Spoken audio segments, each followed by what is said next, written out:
Greetings, salutations, felicitations, and other good sort of words that we can throw in. It's Chris talking to you from the studios at WFC3. It is welcome back to Monkey Business, our podcast, our weekly podcast to talk about all sorts of things from nerd world news, geek stuff, and convention business. Today, we are going to continue a conversation we started a little while back about tabletop gaming. Dungeons and Dragons, Pathfinder, Star Wars, Star Trek, mystery, Cthulhu, horror, the whole works. It's all out there, the whole universe. Superheroes, the whole universe you can explore from the comfort of your dining room table and a bunch of friends. Is it true you cannot play tabletop games on the floor? Actually, you know what? You can play tabletop games on the floor. Tabletop is kind of a generalized thing. Like all copy machines are Xeroxes and all boxes of Kleenex are Kleenex. You know, so tabletop is kind of just a reference to you don't have to use a computer. Although in some cases people have been using computers to keep track of things, and that's something we're going to touch on today, as a matter of fact. How many different games are out there? If you go to any good game shop, you can't count it. I don't think you could count it. There's going to be a rule set for pretty much everything. Like D&D itself is now on its 5th edition. Which I don't know. Do they actually call it 5th edition? Yes. I know they did. They were D&D Next for a while, and then they just wanted to be D&D. Now they're kind of embracing the fact that, yes, this is 5th edition. It was like D20, and there was like 3rd edition, 3.5, 4th edition, which I think we don't want to talk about 4th edition. 4th edition is that bastard stepchild that we're just going to ignore occurred. I don't think I've even opened a book for 4th edition. I did. What? Why? Well, here's the thing. Okay, and that's a great question, Billy. Because it's as a comic book nerd, there's like I was a big fan of Legion of Superheroes, 30th Century, Superboy and the Teenage Superheroes, and there was a 5. They call it the 5 years after, where and it almost isn't even referenced anymore, and that's what it sounds like. I don't even want to acknowledge that this happened in our world. I've got a succinct answer for that, and that succinct answer takes about 30 minutes. No, we don't have time for that. Yeah, we don't. Advanced Dungeons and Dragons was what we now call 1st edition now, and it evolved over time. They just saw flaws in the rules, and so they would kind of fix that, and they would give you something new and something a little more streamlined to make the game easier to play, or to give it more depth and more dynamics, or to sell more books. No, or to sell I more was books. Just about to say well, that. yeah, that's the thing. No, have you seen my basement? Yeah, they're in the business to make money, so obviously there's going to be to sell more books. So that's just one of those facts you can just kind of put on the wall and it can sit there quietly. 3rd edition came around, and it really opened the door to customization and you building the character that you've always wanted to play. If you have a particular personality and a certain skill set, 3rd edition gave you all of the tools to really kind of mix and match all of the previous rules to make that one person you've always wanted to be. That's going to be way too much for him. I think so. Now, I don't even know who I want to be in real life. Me neither. Always leave that wide open, Batman. Billy. Seriously, always be Batman. But 4th edition kind of, for me, it was a step backwards. It kind of made things homogenized. Also, with the rise of the MMO, the multiplayer, I don't even remember what MMO stands for. That's weird. Isn't that? That's weird. But I don't play MMOs, with so like I World don't of know. Warcraft and Rift and City of Heroes and everything that's come out over the past 15 years since MMOs became huge. 4th edition really felt to me that it was trying to give you a tabletop version of the online computer experience. So a lot of things were homogenized. Everything was generalized from what used to be. And then it kind of created... Oh, thank you. Massively multiplayer online. Yeah, I just looked it up too. I was waiting. As soon as I started struggling, that every single phone popped up. Nope, I saw it out of didn't. my peripheral vision. But for me, 4th edition really felt like an MMO on the table, and really, I didn't want that. If I want to play an MMO, I'll crank up World of Warcraft and I'll go play it on my computer. Diablo. Or Diablo, exactly. If I wanted my tabletop experience, I wanted that depth. I wanted that diversity. I wanted that ability to customize and do more, break through the rules a little bit more. It seemed like when talking with Hunter and whatever, who had the unfortunate experience of actually playing it, and I believe she said she didn't like it. Yeah, she did. Correct. That all of a sudden, like, all the characters could all open locks, or all the characters could... Everybody could do the same thing. So therefore, you don't even have your little specialized characters. Right. And me personally, if I have a skill set that is like someone else's skill set, I don't want to play anymore. Right. Because I'm not unique. And exactly. my character likes being unique, and I've had You will always be unique. No, actually, I think I'm Tanya Fabulous. That's not it. unique. That's right. Let's get it straight. Well, then that is a unique name. It is. Thank you, Susan Dettori, Yes. for coining that one. We'll never lose that one. Susan. Tanya Fabulous. Susan Oh, okay. coined Thank that you, one. Susan. Tanya Fabulous. All right. So that's the one thing I didn't like about that rule set, and that's one thing I don't like about some of the games is too many similarities between characters. Yeah, there's too much overlap. It's too much. There's not enough. It's not fun for everybody because if everybody's doing the same thing, well, somebody gets to the door first. Exactly. The same person's going to do it all the time if they happen to be up in front of the party or whatever. So, I agree with you on that if you make it to the point where everybody is like a clone, there's no fun. It's boring. Did you just say we're stormtroopers? No, I said clones. It's clones. Oh, clone troopers then. Clone troopers. Clone troopers. There is a Star Wars game. I wouldn't mind looking like a clone because, man, they're pretty buff. That's all I got to say. And I'm pretty scrawny. So I'm just throwing that out there. But There's anyway, no words. We're going to circle it back around now. D, help us. Take a moment from the awkward silence. So anyway, to continue the progression, with third edition, like I said, you really have that first opportunity to kind of customize. And then they came out with 3.5, which was their update to that. So it kind of closed some loopholes. It made some rules that were pretty broken a little bit better. Very broken. And then fourth edition came out. When fourth edition came out, the regular dyed-in-the-wool gamers were like, what is this garbage? It was a bad revolt. And then that led Paizo Publishing to create Pathfinder, which they kind of started nicknaming 3.75 edition. So it was their way of taking 3.5 and streamlining it even more and creating it.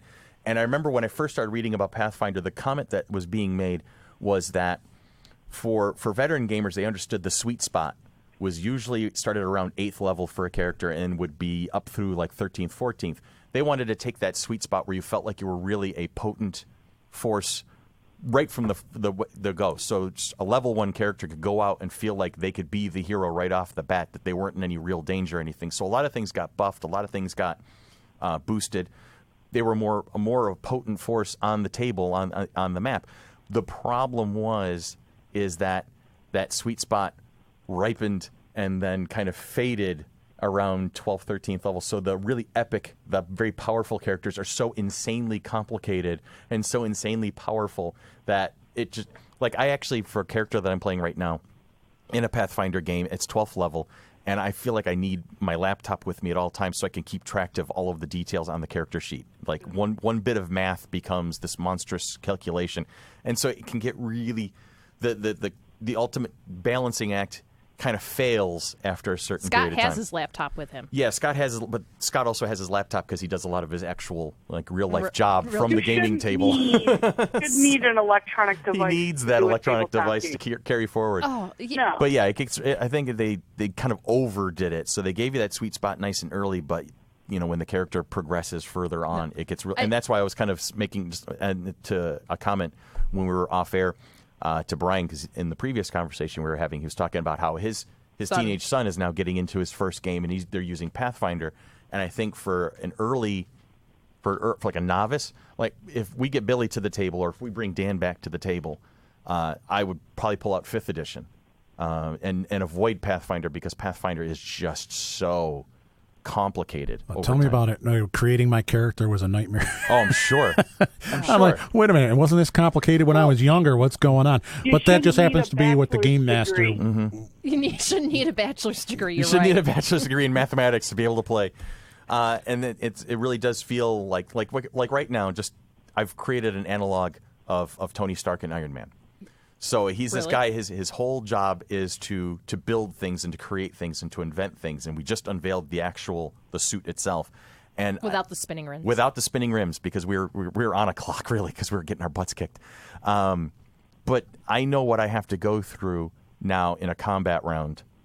If I have targets and I know I have these powers, I have these tools at my disposal, I have these skills, and I can use them all or none or some, and just I know what I'm getting myself into. I did it to myself, so I shouldn't complain, but I'm just saying it's insane. It really is insane. You feel like you're managing something, and it kind of takes a little bit of the fun out of it, because now I'm like, oh, God, a combat round's going to take an hour. And that's the one downfall of, newer editions with all the feats and the skills and the trappings and everything that your character can have. Yeah, plus the amount of people around the table.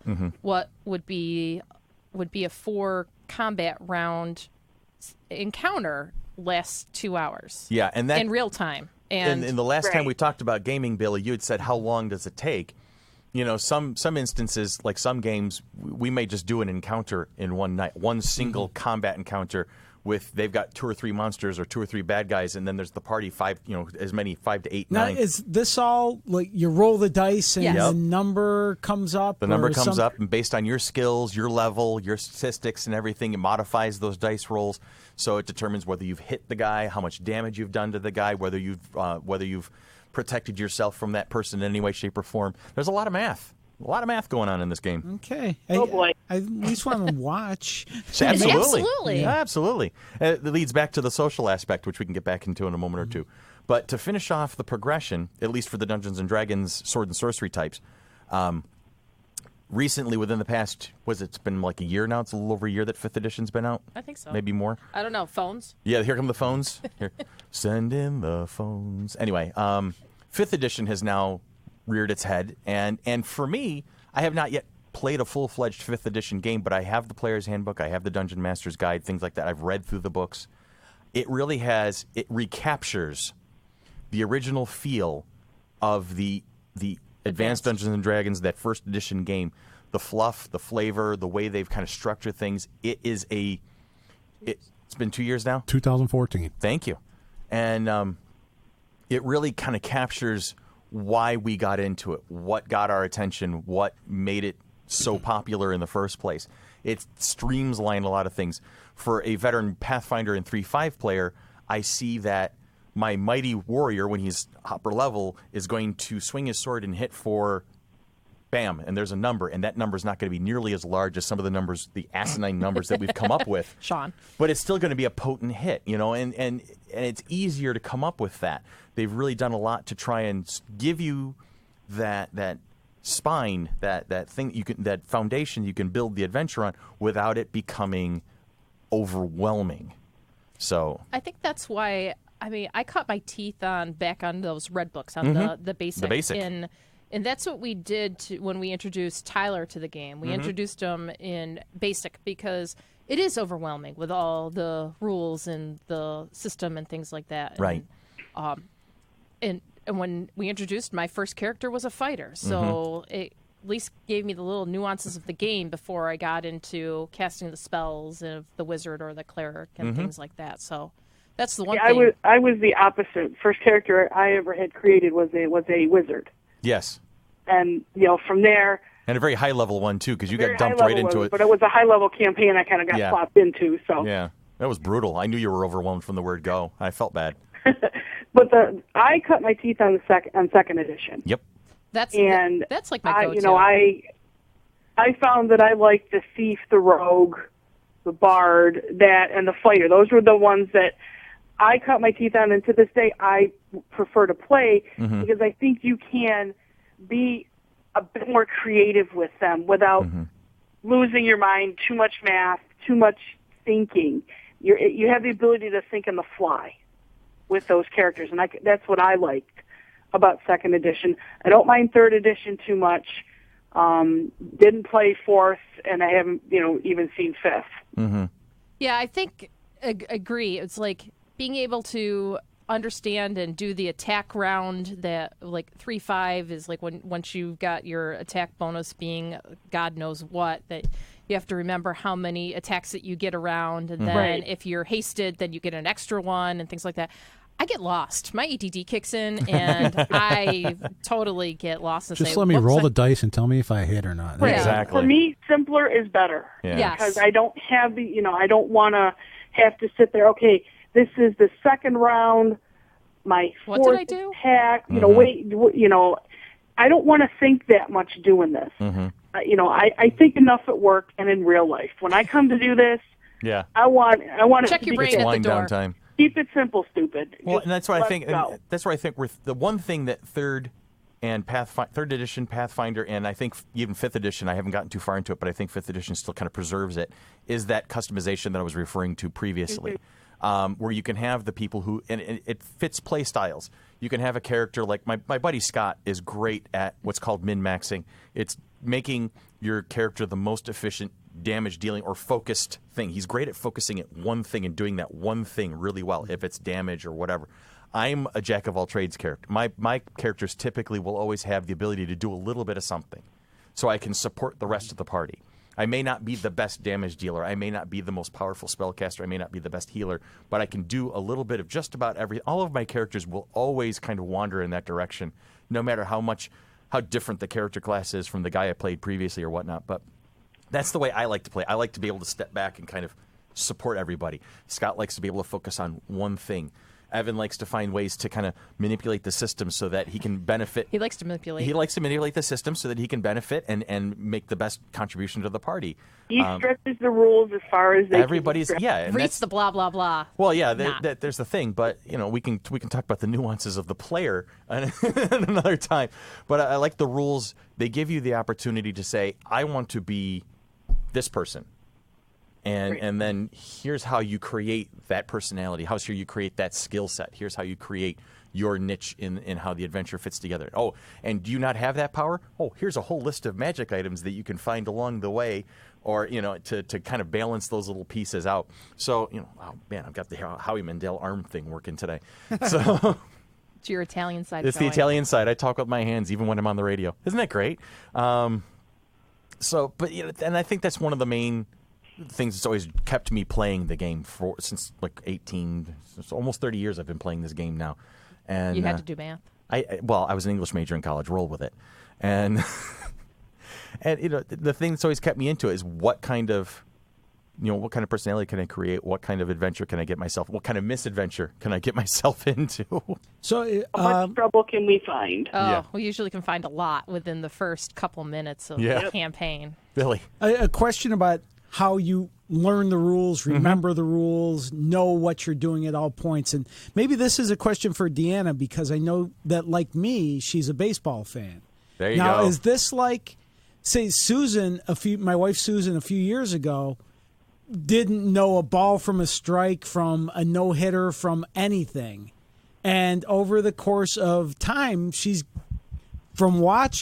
learned a lot of the little nuances of the game, and she's really enjoyed it. Mm-hmm. So is Dungeons and Dragons and all the other games, is learning those rules similar to just sort of absorbing rules of baseball, which I've been watching since I was a kid, and just sort of know it instinctively what's going on? That's actually a hell of an analogy. I was just going to say it's a great analogy, Billy, and that's true. I'm a sports fan: football, baseball, NASCAR, hockey.